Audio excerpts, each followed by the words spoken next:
Vamos falar sobre assédio moral e a nova CIPA?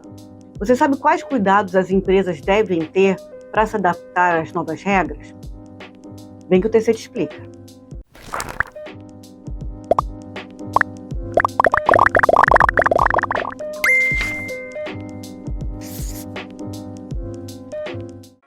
Falar sobre assédio é um tema que até bem pouco tempo atrás poderia ser pensado como um exagero, uma sensibilidade exacerbada, mas nos tempos atuais, onde a sociedade se transformou, falar sobre assédio é crucial. Nós estamos falando em tratar o outro com igual dignidade e respeito. E com isso, as empresas também precisam mudar e ficarem atentas às condutas que são praticadas pelos seus empregados e também, e principalmente, pelos seus prepostos, pelos seus gerentes, supervisores. Bom, o que é o assédio? Como é que ele é considerado? Como é que ele é caracterizado? O assédio ele fica caracterizado quando há uma conduta repetitiva que pode vir a causar dano psicológico ou que possa vir a até causar um dano físico, aí é que a gente já estaria falando de uma violência. Ela pode ter uma conotação sexual ou até econômica. Bom, então o assédio ele vai se dar e vai se caracterizar por condutas repetitivas que venham a causar um abalo, principalmente psicológico, na vítima.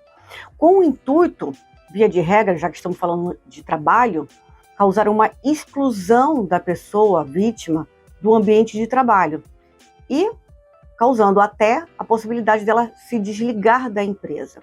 Para a gente conseguir entender melhor, vou colocar aqui alguns exemplos de práticas de assédio. A empresa coloca na sua política interna, por exemplo, que os empregados têm que ir num determinado horário no banheiro ou limitar o tempo de uso do banheiro. Isso é considerado prática de assédio. Um gestor, ele faz, por exemplo, cobranças de metas inacessíveis e ainda com gritos e xingamentos. Um outro gestor, para poder, vamos dizer assim, motivar a equipe, prega prendas com aqueles colaboradores, com os empregados que são menos produtivos, entregando um troféu abacaxi, fazendo com que eles se vistam de forma depreciativa. Então, o objeto do assediador, no caso, é causar constrangimento e humilhação à pessoa do trabalhador.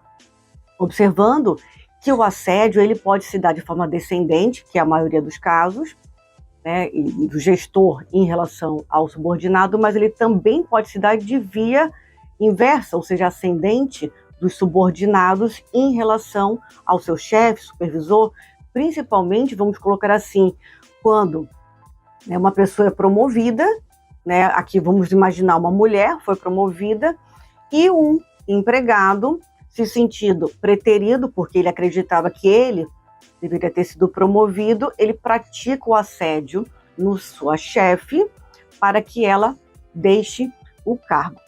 Observando que o assédio não é um privilégio das relações de trabalho, ela também ocorre em outros ambientes, como no ambiente escolar, que aí é chamado de bullying.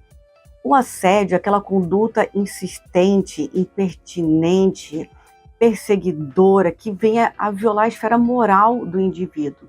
Mas o assédio ele também pode ser sexual, ele só se diferencia do assédio moral pelo fim pretendido pelo assediador. Aqui observando que, a depender da conduta lesiva, o assediador pode ser responsabilizado criminalmente, seja o assediador o próprio empregador ou um empregado da empresa, tenha ele um nível hierárquico superior ou não. Então é importante que as empresas fiquem atentas, às condutas dos trabalhadores e mantenha um ambiente de trabalho sadio e seguro para todos, sem distinção de gênero, sexo, raça, cor, porque, a depender da questão, o assédio também pode caracterizar uma discriminação de gênero, uma discriminação racial. Então, as empresas precisam ficar muito atentas em relação a isso. E com isso veio recentemente a Lei 14.457 de 2022, que é aquela norma que alterou a CIPA. E a CIPA ela passa a ser denominada de Comissão Interna de Prevenção de Acidentes e Assédio. E através dessa CIPA, a empresa passa a ter que fazer obrigatoriamente, no mínimo, 4 medidas. Então, a primeira delas é estabelecer um código de conduta, se ainda não tem, com regras específicas para orientar os trabalhadores a não praticarem atos de violência ou de assédio.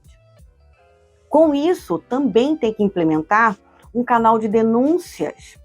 E nesse canal de denúncias, que tem que ser amplamente divulgado, não pode ter nenhuma restrição à pessoa que vá fazer a denúncia. E ainda a empresa terá que estabelecer critérios para a apuração das denúncias e ainda sobre as punições.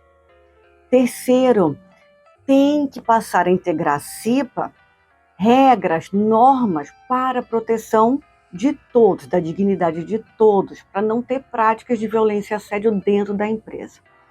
E, por fim, as empresas têm que fazer comunicação constante por vários meios para orientar os trabalhadores em relação a que eles devam ter com todos e em relação entre si, com respeito aos demais colegas, e não pratiquem atos de violência e nem de assédio.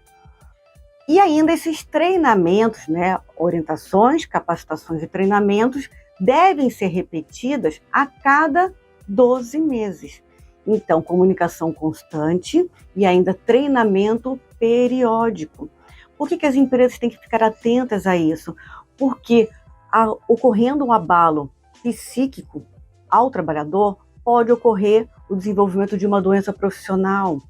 Isso para a empresa vai caracterizar ter que fazer uma comunicação de acidentes de trabalho. Ainda, a empresa pode ser chamada pelo Ministério Público do Trabalho para assinar um termo de ajustamento de conduta, pode sofrer ação trabalhista, pode sofrer ação civil pública, pode ser autuada pelo Ministério do Trabalho e ter de pagar desde multa administrativa até indenizações para reparar a vítima e, a depender do caso, reparar a coletividade. Gostou desse vídeo? Não deixe de deixar o seu comentário e o seu like. Até o próximo vídeo.